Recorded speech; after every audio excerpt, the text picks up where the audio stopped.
France 24 et RFI présentent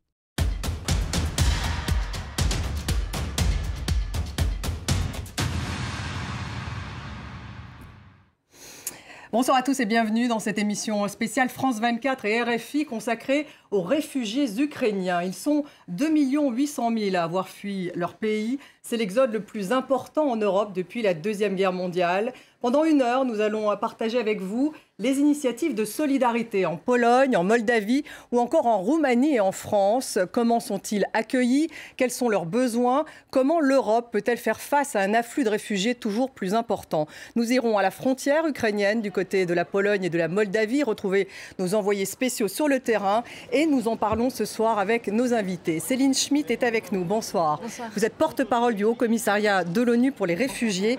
Bienvenue dans cette émission spéciale. En face de vous, Irena Karpa. Bonsoir. Bonsoir. Écrivaine, scénariste et musicienne ukrainienne. Bienvenue à vous également. Raphaël Pitti est également avec nous. Bonsoir à vous. Bonsoir. Médecin humanitaire, en l'occurrence à l'OSSM France, Union des organisations de secours et soins médicaux. Bienvenue également Raphaël Pitti. Bonjour Romain Ozoui. Bonsoir. Stéphanie Antoine, on attend aussi vos questions, vos réactions sur les réseaux sociaux pendant cette heure d'émission. Nous relayerons évidemment certains de vos commentaires à l'antenne. Et on va tout de suite justement en Pologne retrouver notre envoyé spécial Emmanuel Chaz. Emmanuel, plus de la moitié des Ukrainiens qui ont fui le pays arrivent en Pologne. C'est le premier pays d'accueil. Vous assistez à un élan de solidarité sur place, c'est cela ?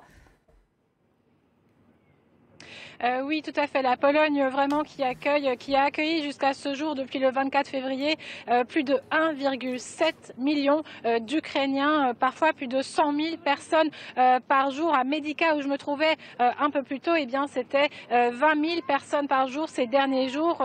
Dès après l'agression russe en Ukraine, eh bien, il y a eu toute cette population qui s'est dirigée vers la Pologne et l'accueil, effectivement, a été celui d'une grande solidarité. Du côté citoyen, il y a énormément de Polonais qui ont ouvert leurs maisons, qui hébergent désormais des Ukrainiens. Il faut savoir qu'il y a aussi une forte communauté ukrainienne déjà bien avant cette agression russe en Ukraine, une forte communauté ukrainienne ici en Pologne, près de 2 millions de personnes. Donc ce qu'on a assisté pendant les premières semaines, ça a été des gens qui sont venus rejoindre leur famille, mais évidemment à plus grande échelle, il y a aussi eu des initiatives comme réquisitionner les écoles ici dans cette région frontalière afin de permettre d'établir des centres d'hébergement d'urgence. Donc la Pologne très fortement mobilisés pour accueillir ces millions de personnes qui arrivent chaque jour, qui continuent d'arriver chaque jour à ces postes frontières. On attendait également les ONG. Sont-elles arrivées sur place ? Elles commencent à arriver, elles sont de plus en plus présentes. Vous voyez, derrière moi, il y a des pompiers. Ce sont des pompiers volontaires français. Ils se trouvent sur plusieurs postes frontières le long de la frontière. Il y a des associations, des ONG qui sont représentées de tous les pays, des ONG américaines, irlandaises, indiennes, chinoises, britanniques, qui se déplacent.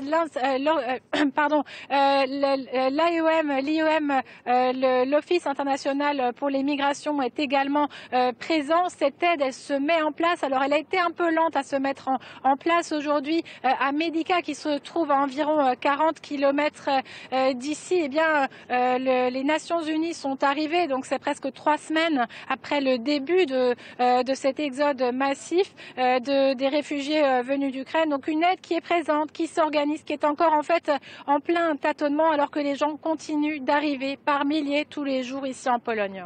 Merci Emmanuel Chaz, en direct de la frontière polonaise. Céline Schmitt, 100 000 Ukrainiens de plus par jour qui fuient le pays. On voit que les Nations Unies viennent d'arriver en Pologne. Ce sont principalement des femmes et des enfants et des personnes avec des handicaps, c'est cela ? Oui, la majorité des réfugiés qui arrivent sont effectivement des femmes et des enfants, des personnes vulnérables comme des personnes âgées, mais aussi des enfants non accompagnés. Nous, le HCR, on est présent en Pologne et dans les autres pays voisins depuis de nombreuses années. On avait déjà des bureaux sur place, mais effectivement, on a dû renforcer nos équipes pour répondre à cette nouvelle situation d'urgence, pour soutenir les autorités, pour coordonner aussi la réponse humanitaire. Et un des sujets sur lesquels on travaille, c'est effectivement, on a alerté sur le besoin de protection des femmes qui sont plus à risque de violence sur les routes de l'exil, mais aussi des enfants et notamment des enfants non accompagnés. Enfin, Nana Komagné, les hommes, en fait, entre 18 et 60 ans, doivent rester en Ukraine. C'est la raison pour laquelle il y a peu d'hommes. Et il y a des séparations familiales qui se passent du coup juste de l'autre côté de la frontière. Et mes collègues sur place me le disaient, là et dans d'autres pays, effectivement, qui voyaient parfois juste de l'autre côté de la frontière des familles qui étaient séparées, où les maris déposaient leur épouse, leur enfant. Et ensuite, les familles, les femmes, les enfants traversent choqués, aussi traumatisés. Et du coup, le besoin aussi d'apporter une attention particulière sur le besoin de soutien et de soutien psychologique. Les réfugiés ukrainiens ont une protection temporaire en Europe. C'est une sorte de statut favorable. Oui, c'est cette protection temporaire qui a été activée il y a maintenant plusieurs jours déjà, pour la première fois depuis 2001, lorsque la directive sur la protection temporaire a été adoptée. C'est effectivement une très bonne chose et ça permet aux réfugiés qui viennent d'Ukraine d'avoir accès à une protection plus rapide sans passer par la demande individuelle d'asile. Donc effectivement, c'est très bien parce que ça leur permet d'avoir accès à une protection sociale, selon les pays aussi la possibilité de travailler. Et donc maintenant, il faut que ça se mette en place effectivement dans les différents pays européens, mais c'est une très bonne chose qu'ils aient cette protection temporaire. Raphaël Pitti, on était en Pologne il y a quelques instants. Vous êtes rendu justement dans ce pays. Vous avez effectué une mission en Pologne. Qu'est-ce qui vous a marqué? Qu'est-ce que vous retenez de cette mission? Eh bien, c'est justement la désorganisation.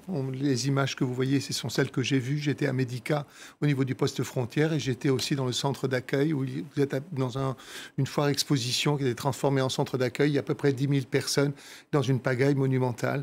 Et c'est bien ça qui pose un vrai problème. Il y a des conditions sanitaires qui sont épouvantables, en particulier le manque de toilettes, le manque d'eau suffisant pour cette population, une désorganisation totale. On a du mal à le comprendre quand on sait que nous avons au niveau européen un centre qui s'appelle ECHO, qui est capable de coordonner l'ensemble des protections civiles. Et il y a une capacité à mobiliser les protections civiles de tous les pays européens qui pourraient se mobiliser pour apporter tout ce dont cette population a besoin. Votre envoyé spécial disait, est-ce que les ONG sont arrivées? Est-ce que les associations sont arrivées? Mais il y a des protections civiles qui sont en place dans tous les pays que nous pourrions mobiliser en force.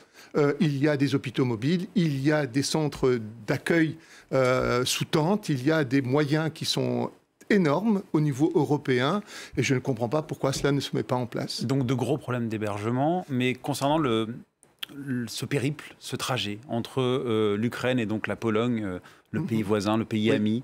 Comment se passe ce trajet? Dans quelles conditions? Alors, soit c'est en voiture et on les voit arriver à Medica, ils arrivent en voiture et les époux laissent à ce moment-là les femmes, les enfants, etc. au niveau du poste frontière. Soit ils sont venus à pied, soit ils sont venus en bus. Tous les moyens sont possibles.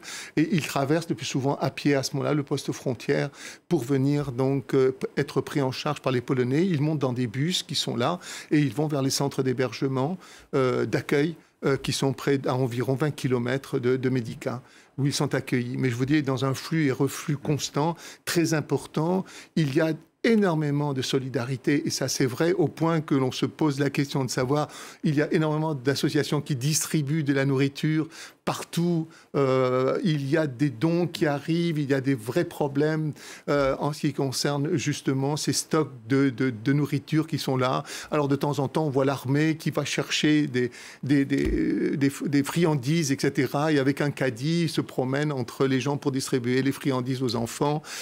C'est un peu la pagaille, ça c'est épouvantable et ça sent mauvais, bien évidemment.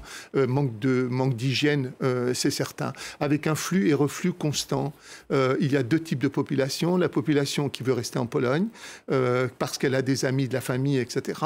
Et il y a ceux qui veulent partir à l'étranger parce qu'ils ont aussi de la famille. Et puis, vous avez les femmes et les enfants qui n'ont rien et qui veulent rester là, justement, pour être très proches de la frontière, pour pouvoir retrouver leur mari, pouvoir retourner en Ukraine le plus rapidement possible. Irena Karpa, alors vous êtes une artiste, vous chantez dans un groupe et vous êtes en France. Une partie de votre famille est en Ukraine et ils accueillent, eux, des Ukrainiens. Oui, parce qu'ils se trouvent à l'ouest de l'Ukraine, c'est Yaremcha, la toute petite ville montagneuse. Donc mes parents, ils ont un petit hôtel qui est surpeuplé maintenant avec...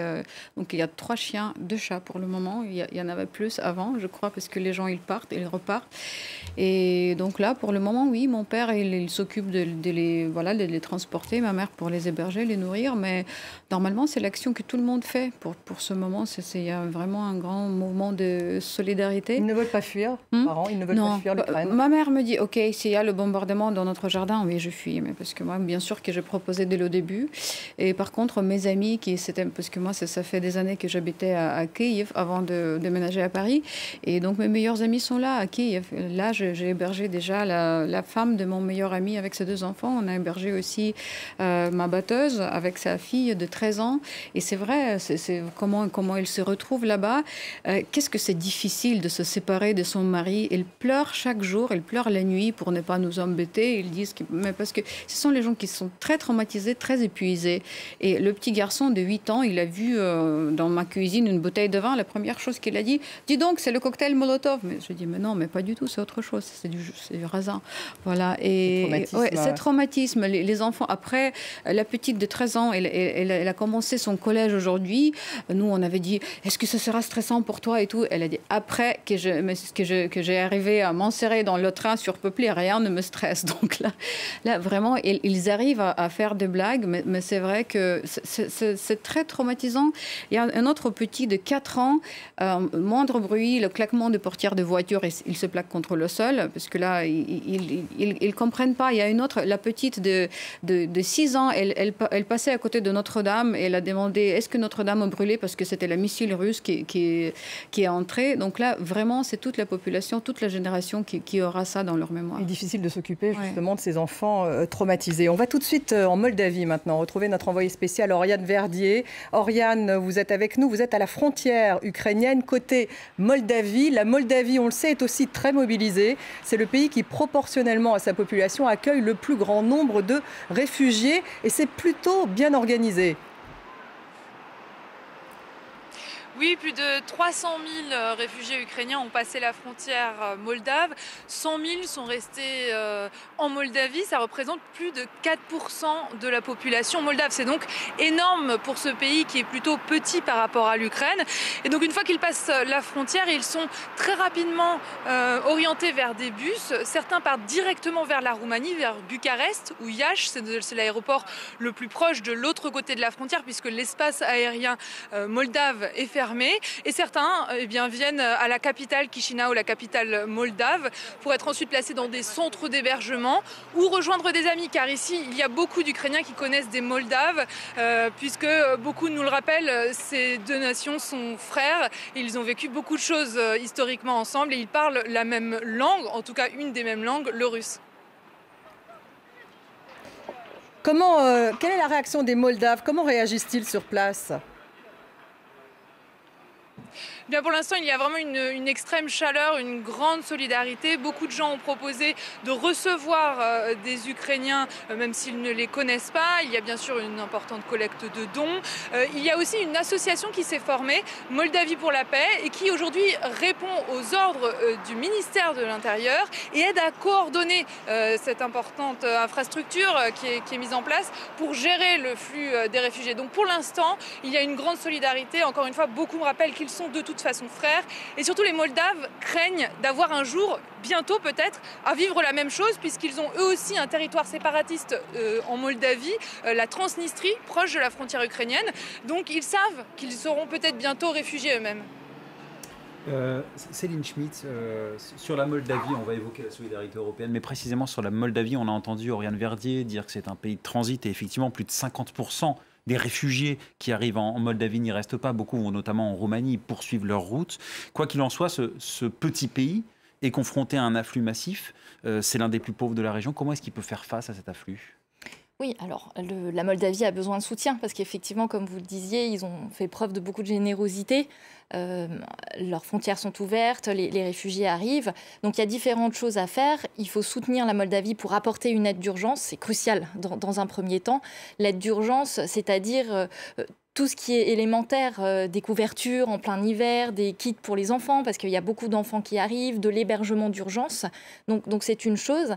Mais aussi, ce qu'on a mis en place maintenant, on a soutenu en fait les autorités moldaves et de Roumanie avec l'OIM notamment, pour mettre en place aussi des bus, en fait, des transports, pour que les personnes puissent se rendre ensuite en Roumanie. Est-ce qu'il y a le risque d'une Moldavie qui deviendrait isolée? Parce qu'il faut rappeler qu'elle n'est ni membre de l'Union européenne, ni membre de l'OTAN. L'acheminement de l'aide peut être rendu plus complexe pour ces raisons-là? Il y a de l'aide qui arrive de différents pays européens. Au HCR aussi, on a envoyé en fait de l'aide par des cargos justement d'aide de première nécessité. Mais ensuite, il y a aussi il y a un engagement qui est en train de se mettre en place. Et vous l'avez peut-être entendu, la France qui a annoncé relocaliser, en tout cas leur intention de relocaliser des réfugiés qui arrivent en Moldavie. D'autres pays européens aussi qui ont fait cette annonce en coordination avec la Commission européenne. Effectivement, ça fait aussi partie du soutien qui est nécessaire, donc soutenir les pays dans la réponse d'urgence, la réponse pour la protection de l'enfance, pour donner la bonne information, on n'en a pas parlé encore, mais c'est crucial aussi pour protéger des risques, donner la bonne information aux personnes sur leurs droits quand ils arrivent dans un pays, mais ensuite aussi qu'il y ait un partage de responsabilités et notamment en prenant en compte les personnes les plus vulnérables qui ont besoin de soutien. Et peut-être un point que je voudrais ajouter par rapport à ça, sur ce qu'on met en place aussi, parce qu'on parle d'aide d'urgence, on a vu qu'il y a beaucoup de générosité, de dons aussi qui ont été faits. Nous, en plus de ça, on met en place aussi une aide en fait, de transfert de petites sommes en cash en fait, pour aider les personnes, pour qu'elles puissent décider elles-mêmes en fait de quels sont leurs besoins élémentaires. Donc on met en place en fait ces systèmes-là en Moldavie, mais aussi par exemple en Pologne, pour soutenir les personnes, faire face à leurs besoins essentiels. Raphaël Pitti, ça vous surprend une telle solidarité? Non, pas du tout. Européenne? Non, pas du tout. On attendrait même plus que, bien évidemment.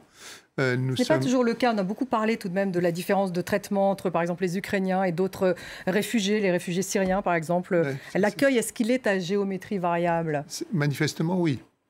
Manifestement, oui. Nous considérons certainement les Ukrainiens comme étant très proches, comme étant nos voisins, voire nos cousins, éventuellement sur le plan culturel, sur le plan spirituel, dirons-nous, etc.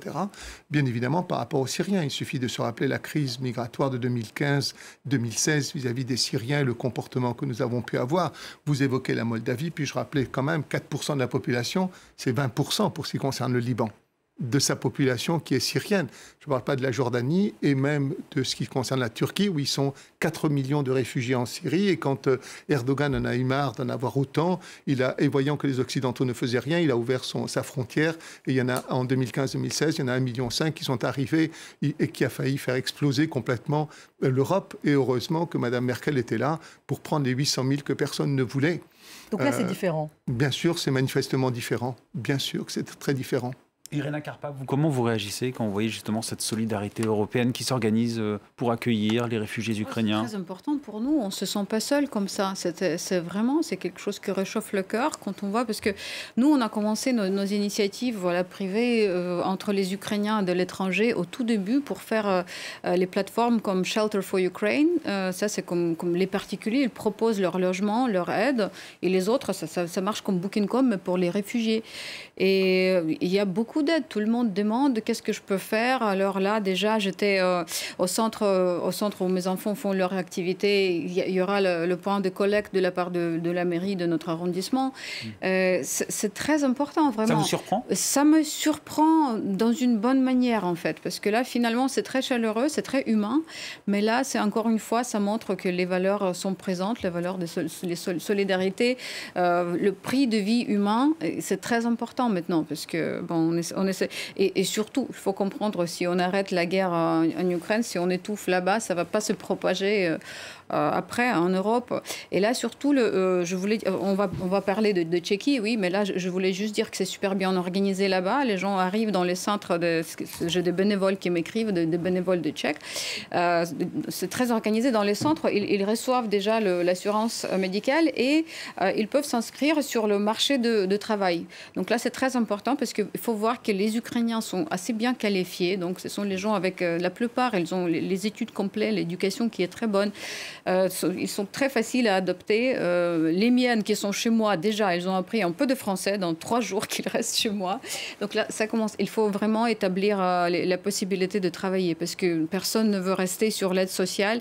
On a tous quitté notre vie qui était plutôt belle, tout était bien arrangé chez nous. Donc là, il faut ça, si on arrive à mettre en place ce moment, ce sera nickel. Mais en plus, surtout, il faut comprendre que tous les Ukrainiens aspirent beaucoup à revenir au plus vite possible chez nous dès que ça sera fini. On va évoquer évidemment la question du long terme dans cette émission. N'oubliez pas que vous pouvez nous écrire sur Twitter. On relaye vos questions sur justement l'afflux de réfugiés. Ça, c'est une question pour vous, Raphaël Pitti.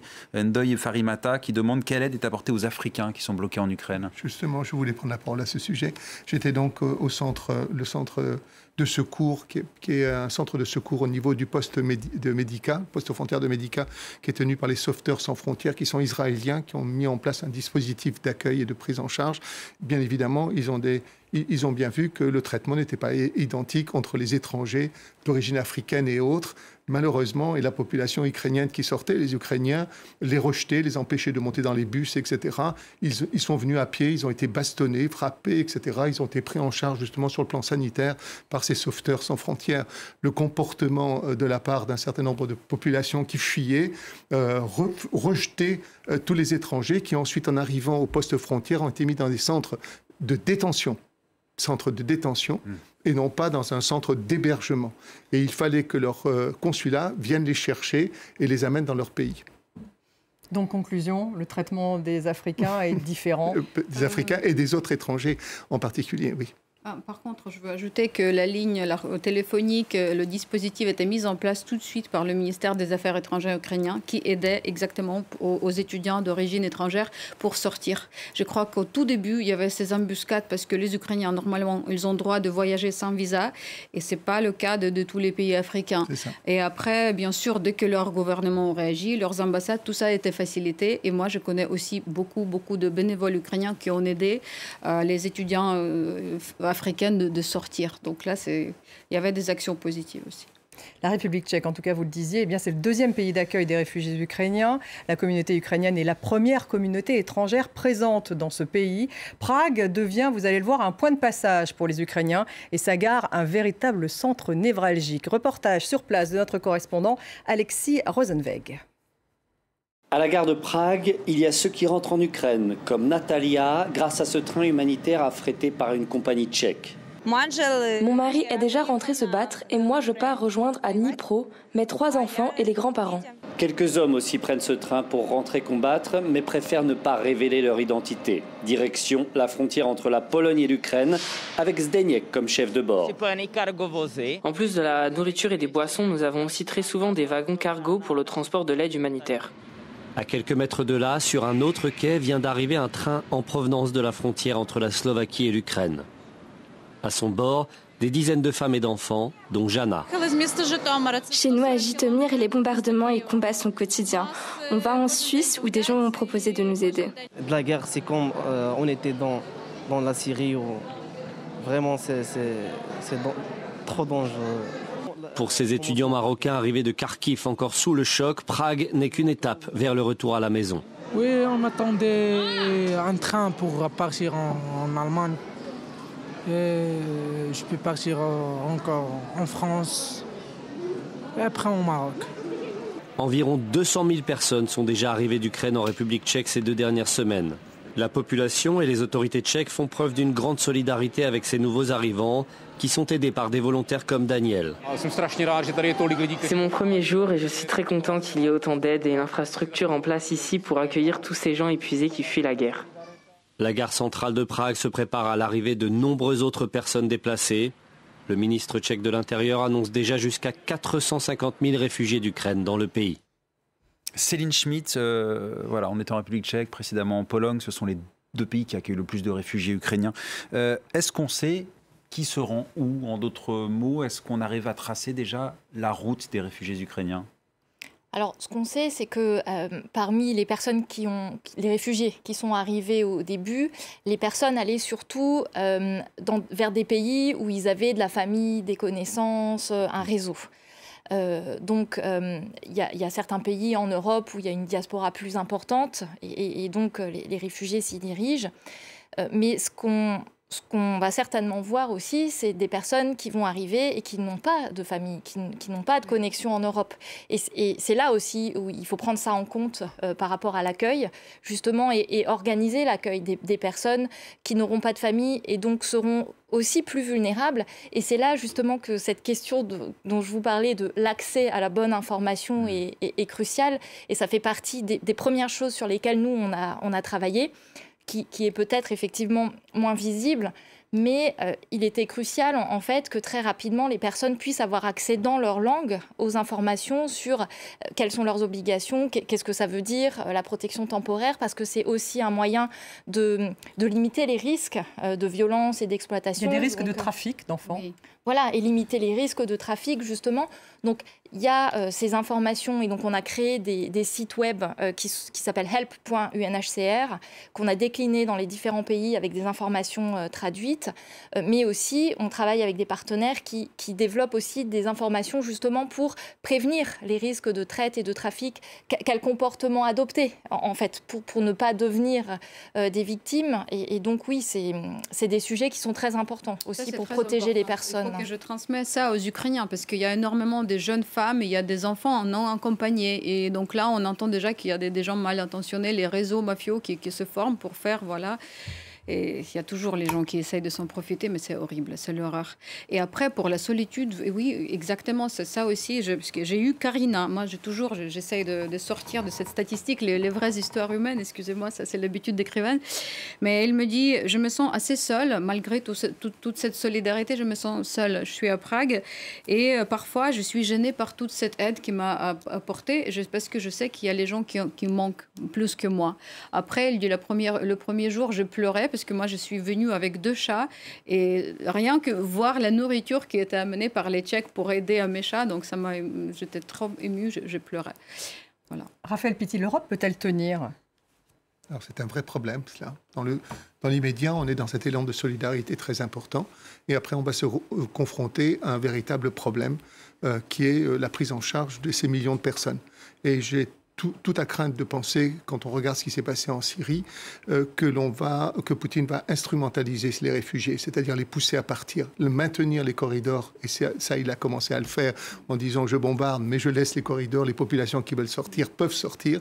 Et il va nous envoyer le maximum de personnes. On peut penser que sur 40 millions, il peut y avoir 8-10 millions d'Ukrainiens qui vont partir vers l'Europe.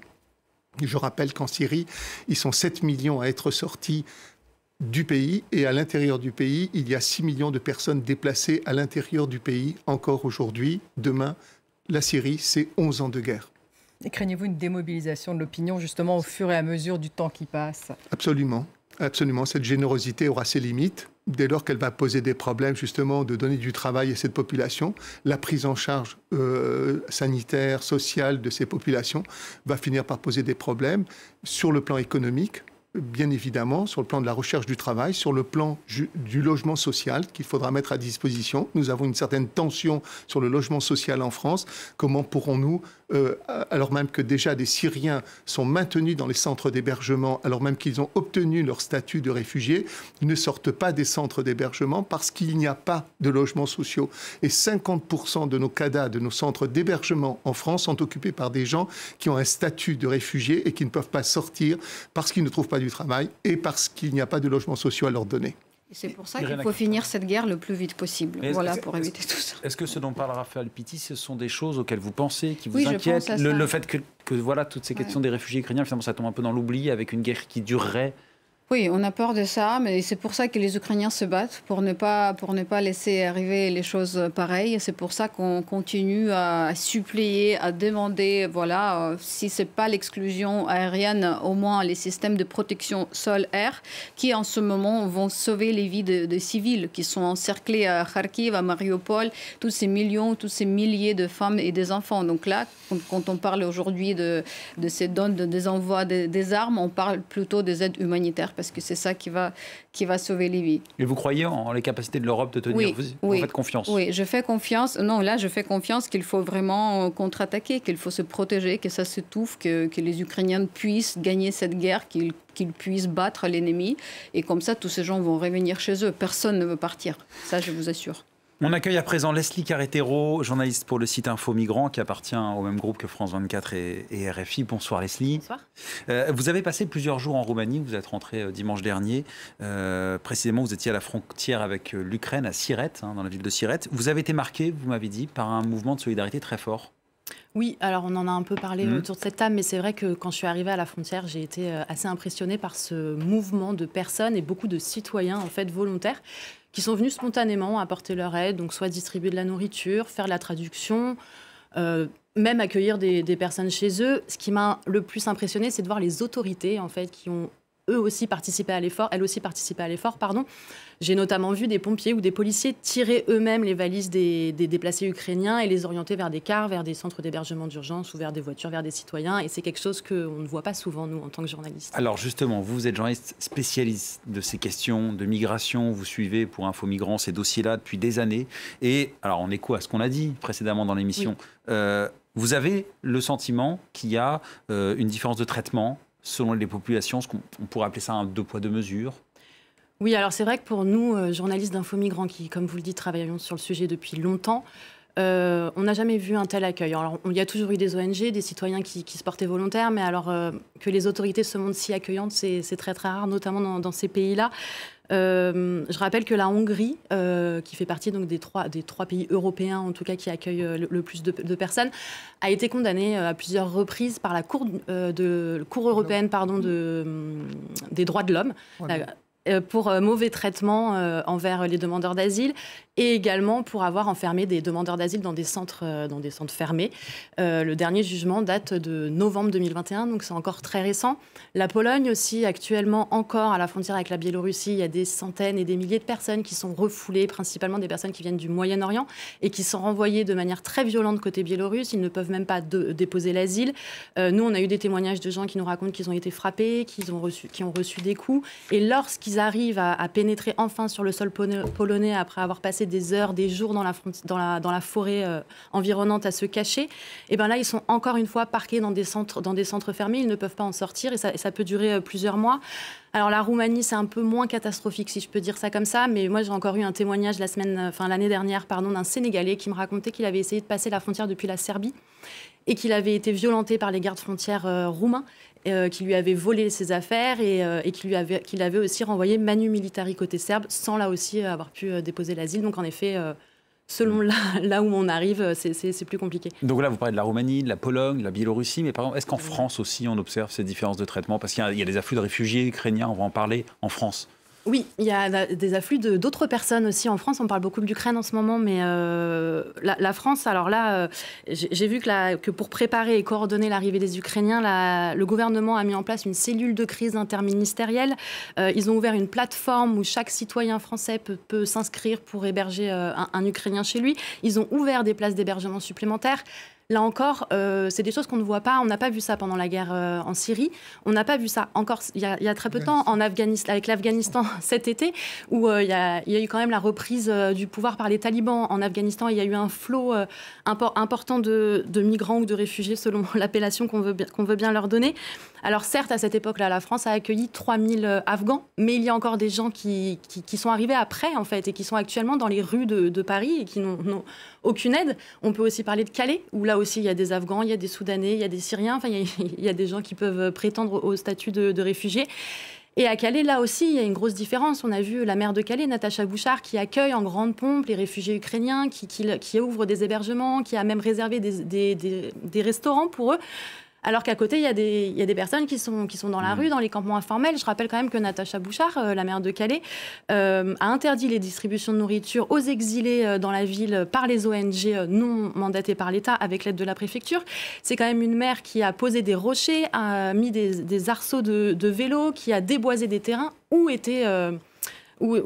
restaient les personnes, et tout ça pour éviter que des campements se reforment. Alors à Calais, la semaine dernière, les associations me disaient qu'elles dénonçaient clairement une logique raciste et elles réfléchissaient à porter plainte contre la mairie, mais aussi contre l'État pour discrimination. Merci Leslie. En tout cas, le gouvernement français anticipe l'arrivée possible de 100 000 réfugiés ukrainiens dans les prochaines semaines. Reportage Thibaut Jean-Pierre. J'en prends pas trop, comme ça la prochaine fois que je vous en demande, vous direz bah lui il est bien, lui, on va lui en donner. Son succès est total. Comme tous les jours de marché, les élans de générosité se multiplient. Sa cagnotte est déjà pleine, Laurent est obligé de refuser des aides. Tu vois bien, depuis tout à l'heure, je suis obligé de les freiner parce qu'ils veulent me donner, encore me donner, encore me donner. Je leur dis non, non. Attendez, laissez-moi digérer. Alors après, il y a d'autres canaux, mais on se sent concerné. Et les clients n'hésitent pas à mettre la main à la poche. Bah, on peut que saluer ce genre d'action, quoi. Et puis aider à la mesure des moyens de chacun, quoi. Là, aujourd'hui, j'ai ramené des affaires de bébé, de la nourriture, un peu d'argent. Pour ce deuxième voyage en Pologne, toute la famille de Laurent est impliquée. Au dépôt, sa femme Virginie trie les vêtements et appréhende de laisser partir son jeune fils dans cette aventure. Ça, c'est un sujet sensible en tant que maman. Voilà. Il va avoir 17 ans mardi, donc il va passer son anniversaire sur la route. Après, il est hyper impliqué. Noah, c'est le logisticien de tout. Mais en fait, c'est ce qu'il faudrait. Ses ordres sont clairs. Objectif, amener le convoi à bon port. Noah, en classe de première, est heureux de faire partie du voyage. En fait, je voulais y aller parce que je me dis, bon, c'est bien beau, je prépare toutes les palettes et tout, mais moi, je veux voir comment ça se passe là-bas, parce que, bon, je sais pas, ça m'intrigue, en fait. La semaine dernière, après avoir livré l'aide, le convoi a fait le trajet du retour avec 3 familles ukrainiennes à son bord. Voir le soulagement de ces réfugiés dès leur arrivée en France donne de la force à Laurent. J'ai été tellement content d'avoir réussi cette double mission d'apport logistique et de rapatriement de personnes en demande d'évacuation de zones de conflit, que finalement la fatigue tu l'oublies tout de suite, quoi. Voilà. 51 heures de voyage attendent Laurent et Noah. Leur point de chute en Pologne est le centre logistique de Medica. Depuis le début du conflit, ce poste frontière a déjà vu passer près de 400 000 réfugiés ukrainiens. Céline Schmitt, plus de 13 500 Ukrainiens sont déjà arrivés en France. La France peut-elle accueillir 100 000 réfugiés ? Oui, c'est ce qui a été annoncé. Et en fait, les autorités nationales sont en contact avec les préfectures, les élus locaux, pour identifier des lieux, des centres où pourraient être accueillis les réfugiés. Il y a une mobilisation vraiment au niveau national aussi. On voit beaucoup de villes qui se mobilisent. On fait partie d'échanges aussi avec les villes, justement, qui se mobilisent, qui ont des questions, qui veulent savoir comment se mobiliser. Et c'est très bien qu'il y ait cette mobilisation à tous les niveaux, en fait, parce que c'est grâce à cette mobilisation, finalement, de toute la société, de tous les acteurs de la société. On n'a pas parlé des entreprises encore, mais les entreprises aussi. Les entreprises françaises se mobilisent aussi ? Les entreprises françaises se mobilisent aussi, oui. Et c'est justement la mobilisation de ces différents acteurs qui va permettre l'accueil, parce qu'on le disait, il y a l'accueil d'urgence, mais il y a cet accompagnement sur le long terme. L'accompagnement sur le long terme, c'est aussi l'accès à l'emploi. Et donc, effectivement, que les entreprises s'impliquent, c'est très important aussi. Mais quels sont les obstacles ? Parce qu'il y en a beaucoup. Alors, les obstacles... il y a besoin d'un accompagnement spécifique de personnes qui ont fui la guerre parce qu'elles sont traumatisées. Et donc, je ne veux pas parler d'un obstacle, mais peut-être un point d'attention, vraiment porter l'attention sur l'accompagnement dont les personnes ont besoin, l'accompagnement pour que les enfants puissent aller à l'école. L'obstacle peut être la langue, justement.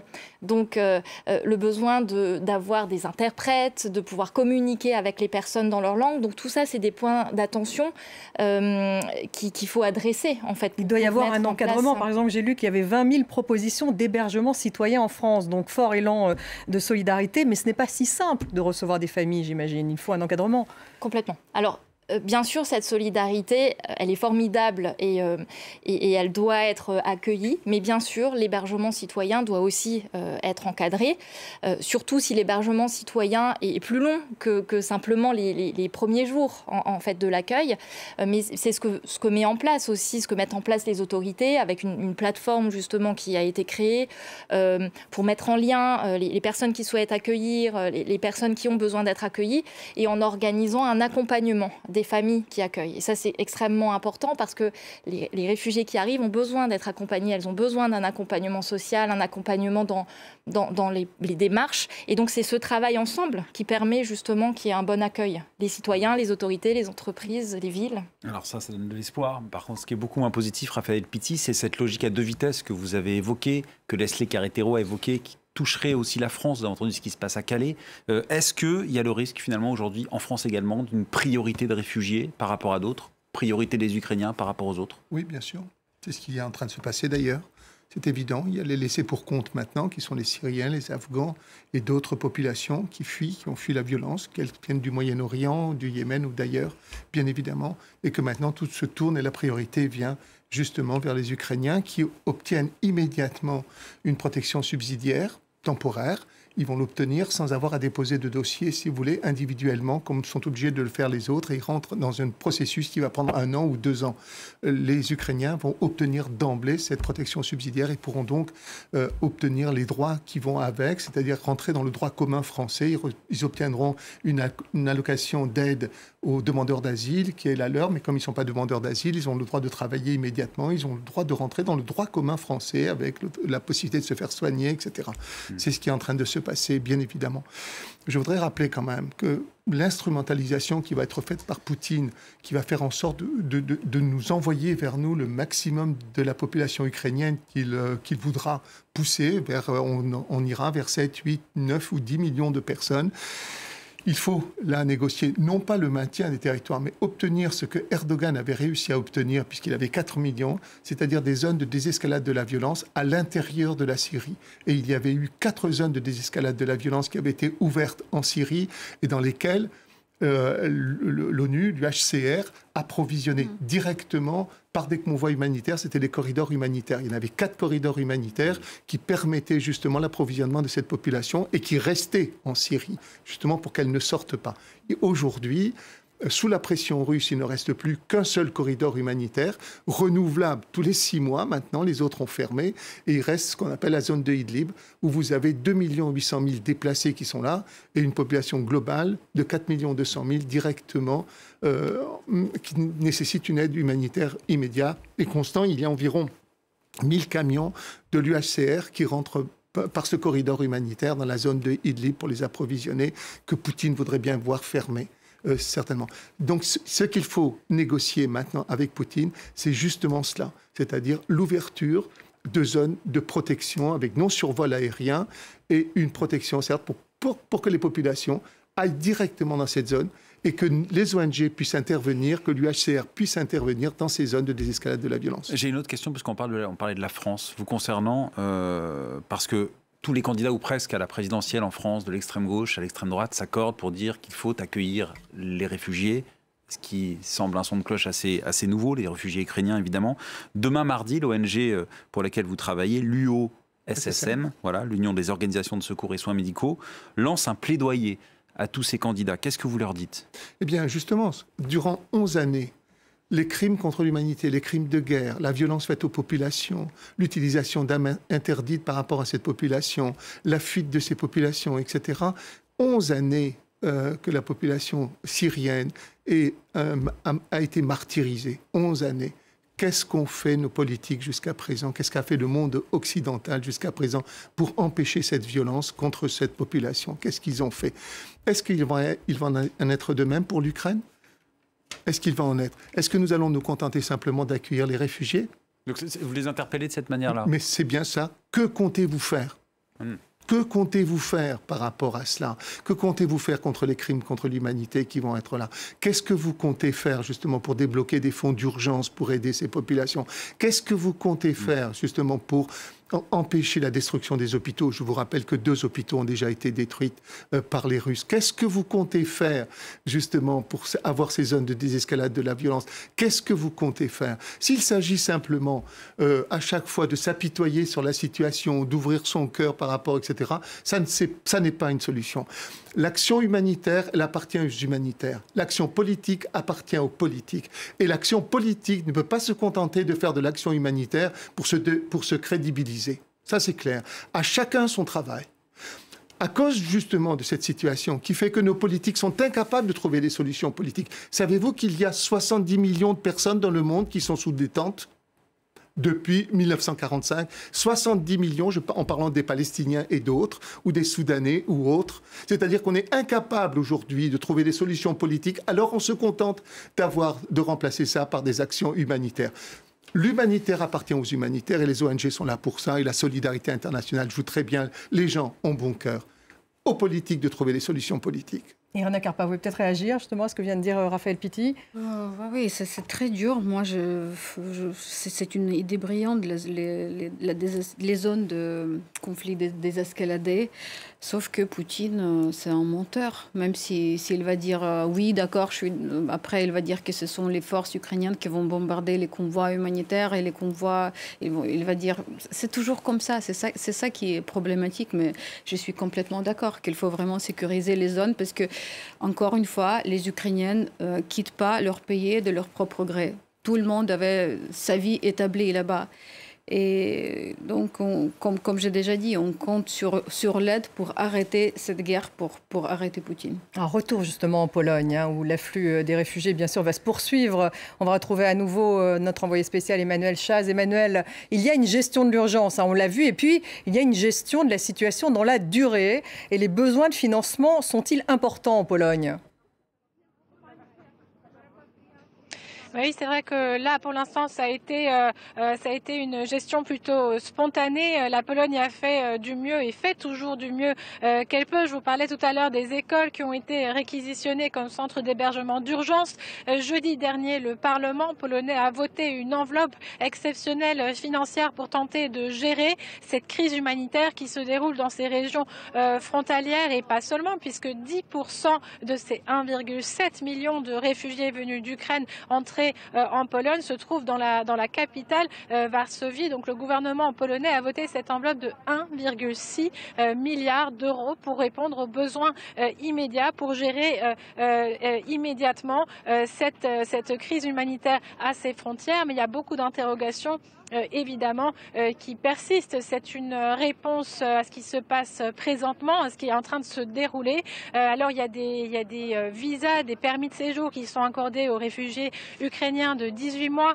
J'ai parlé avec des Polonais qui me disaient qu'ils n'étaient pas très inquiets en fait pour l'intégration dans la durée en fait de cette population ukrainienne en Pologne, du fait de cette importante communauté ukrainienne qui était déjà sur place, 2 millions de personnes, je vous en parlais tout à l'heure, mais aussi parce que la plupart des sites administratifs ici en Pologne sont déjà traduits en ukrainien. Donc c'est vrai qu'il y a un optimisme de ce côté-là, mais c'est vrai que forcément cette arrivée massive de personnes, eh bien ça va forcément créer un impact économique, et c'est bien pour cela d'ailleurs que les autorités polonaises et notamment le maire de Varsovie en ont appelé à la communauté internationale pour soutenir la Pologne dans ce grand effort humanitaire. Merci Emmanuel Chaz. Donc en Pologne, on va tout de suite en Moldavie, où là aussi on s'inquiète bien sûr d'un afflux qui va se poursuivre. On retrouve notre envoyé spécial Oriane Verdier. Oriane, la Moldavie va avoir aussi besoin d'un soutien financier. Et oui, parce qu'en Moldavie, on regarde particulièrement la ville d'Odessa, qui est seulement à 50 km de la frontière moldave, la grosse ville portuaire d'Odessa, avec 1 million d'habitants. Donc si l'offensive commençait réellement, concrètement sur Odessa, la majorité des Ukrainiens se tourneraient vers la Moldavie. Je vous parlais d'une organisation qui semble rouler pour l'instant à la frontière, mais dans ce cas-là, il faudra bien sûr arriver à juguler ce nouveau flux, parce qu'il fait particulièrement froid dans le sud-est de l'Ukraine et donc en Moldavie, soumis au vent de la mer Noire. Et puis le port d'Odessa, c'est aussi beaucoup d'importations pour la Moldavie. Donc le pays lui-même aura à faire face à une difficulté économique, tout aussi bien pour ses citoyens que pour aider ses réfugiés. Enfin, si sur le long terme, les Ukrainiens présents en Moldavie restent en Moldavie, eh bien il faudra arriver à trouver du travail. Et ici, en Moldavie, c'est l'un des pays les plus pauvres de l'Europe. Les Moldaves eux-mêmes me disent avoir du mal à trouver du travail. Et puis bien sûr, on parle d'avenir. Pour les Moldaves, l'avenir, c'est potentiellement, encore une fois, Poutine qui pourrait se tourner vers la Moldavie. Et dans ce cas-là, on parlerait d'une toute autre histoire. Merci Oriane Verdier en direct de la frontière moldave. Céline Schmitz, porte-parole du Haut-Commissariat de l'ONU pour les réfugiés, sur la question du financement. L'Union européenne a déjà dépensé pour accueillir ces réfugiés ukrainiens plus d'1 milliard d'euros. C'est loin d'être terminé. Combien de temps est-ce que ce robinet peut continuer à être ouvert ? Alors, on a fait, nous aussi, un appel de fonds d'urgence, justement, pour répondre à la situation à la fois dans les pays voisins qui accueillent les réfugiés pour soutenir les autorités, mais aussi pour notre réponse humanitaire en Ukraine. Donc là aussi, ce sont plus d'1 milliard d'euros dont nous avons besoin avec les autres acteurs humanitaires, les autres agences des Nations Unies, pour à la fois pouvoir apporter de l'aide humanitaire essentielle en Ukraine, là où on peut avoir un accès humanitaire, parce que c'est aussi très très compliqué pour les humanitaires, les collègues du HCR actuellement de travailler. On a prédisposé des stocks dans le centre, l'ouest du pays. On est proche des frontières aussi vers les pays voisins pour apporter de l'aide aux personnes qui attendent très souvent de longues heures avant de pouvoir traverser. Et ensuite, on prévoit une réponse dans les pays voisins avec un chiffre pour l'instant de planification, parce qu'il faut bien qu'on planifie en fait l'aide.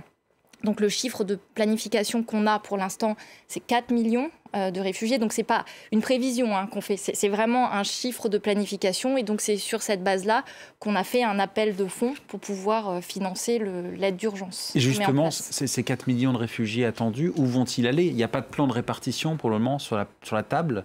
Alors on évoquait le fait qu'il y en a beaucoup qui veulent revenir dans leur pays, mais il n'y a pas de plan de répartition. Peut-être, pour ajouter juste un tout petit point par rapport à ça aussi, et c'était important ce que vous disiez, nous aussi, c'est ce que nous disent les réfugiés qui traversent quand on leur demande de quoi avez-vous besoin. Ce qu'ils disent à nos collègues, on veut que ça s'arrête, on veut rentrer chez nous. Et je pense que c'est juste important de juste dire ça aussi.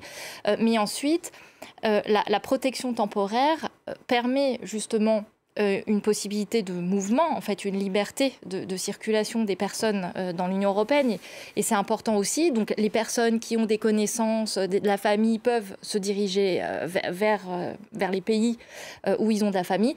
Mais il faudra effectivement réfléchir à l'accueil des personnes qui vont arriver et qui n'ont pas de famille. Et donc là, oui, c'est aussi un partage de responsabilités au niveau européen qui doit être discuté. Raphaël, oui, allez-y. Une question pratique, parce qu'on n'a pas encore compris. Irena Karpa. Voilà, donc, parce que exactement, j'ai amené mes réfugiés à OFI, ils ont donné les papiers pour la demande d'asile. C'est pas exactement ça. Donc là, je dis qu'il faut demander la protection temporaire. Mais il faut aller où? Il faut s'adresser où? C'est la mairie, c'est la préfecture, c'est la OFI, parce qu'il y a plein de gens qui demandent.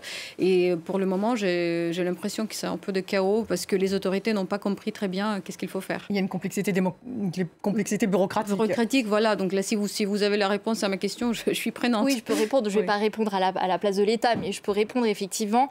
C'est les préfectures qui vont avoir la tâche en fait, d'accorder la protection temporaire. Alors, on n'a plus beaucoup de temps. Juste un dernier tour de table, Raphaël Pitti. Comment aider ces réfugiés concrètement? Vous faites partie de cette ONG, vous êtes responsable des personnels soignants. Et vous voulez justement développer la formation sur place du personnel soignant, en un mot, en Ukraine. La guerre impacte directement les centres urbains, donc directement les hôpitaux civils. Les hôpitaux civils sont soumis, comme en Syrie, durant ces 11 années, à la fois à la pathologie chronique, à la pathologie aiguë qui survient, etc., mais en même temps aux afflux de victimes qui viennent des zones de combat. Et donc, ça pose un vrai problème. Or, le personnel soignant n'est pas formé justement à la pathologie de guerre. Et c'est ce que nous avons fait pendant ces 11 années où nous avons ouvert 4 centres de formation, formés à la fois les secouristes, formés les médecins, les infirmiers, les sages-femmes, les chirurgiens à ce qu'est la pathologie de guerre, y compris aux chimiques, bien évidemment, parce qu'il y a un risque maintenant. Donc ça, c'est votre projet. Et ça, c'est notre projet, c'est d'ouvrir un centre de formation à l'intérieur de la Syrie, certainement aux alentours autour de Kiev. Ukraine. En Ukraine et à Kiev, oui. Irena Karpa, le ton est grave ce soir, mais est-ce que vous arrivez à rester optimiste? Oui, comme tous les Ukrainiens, je crois. On essaye. Là, le montant d'humour, voilà, qu'il y a, j'aimerais bien vous traduire quelques blagues. Et là, je reste optimiste parce que comme cette petite fille qui est hébergée chez nous, Maya, de 13 ans, on était super inquiète pour elle pour le premier jour. Elle revient, elle a dit maman, à sa maman. Il y a Raphaël, il m'a montré tout. Les garçons m'ont montré qu'est-ce qu'il faut prendre dans la cantine et tout. Donc là, on est vraiment très, très émus. Et donc là, vraiment, je crois beaucoup en une humanité et que la fin des guerres sera beaucoup plus proche que l'on pense. Céline Schmitt, un mot sur ce qu'on peut faire? Oui. En 1 minute. Bien sûr. Je pense que ce qui est important, c'est que tout le monde peut s'engager, on l'a dit, les citoyens, les entreprises, les villes, et c'est extrêmement important que tous s'engagent pour apporter une réponse. Mais on l'a évoqué aussi, et je voulais dire aussi, ne pas oublier les autres crises. Parce qu'effectivement, il y a 84 millions de personnes dans le monde qui sont déracinées à cause de persécutions, à cause de la violence, beaucoup à l'intérieur de leur propre pays, mais 26 millions sont des réfugiés. Des crises qui continuent. Notre haut-commissaire Filippo Grandi est justement actuellement en Afghanistan pour suivre la situation là-bas aussi. Donc, n'oublions pas les réfugiés et que cette solidarité, en fait, soit une solidarité avec les réfugiés de façon globale. Céline Schmidt, merci beaucoup Raphaël Pitti, merci à vous Irena Carpa, merci Romain Azoui. Ozoui, pardon. Et puis merci à vous tous de nous avoir suivis. Vous restez avec nous sur France 24 et sur RFI, bien sûr.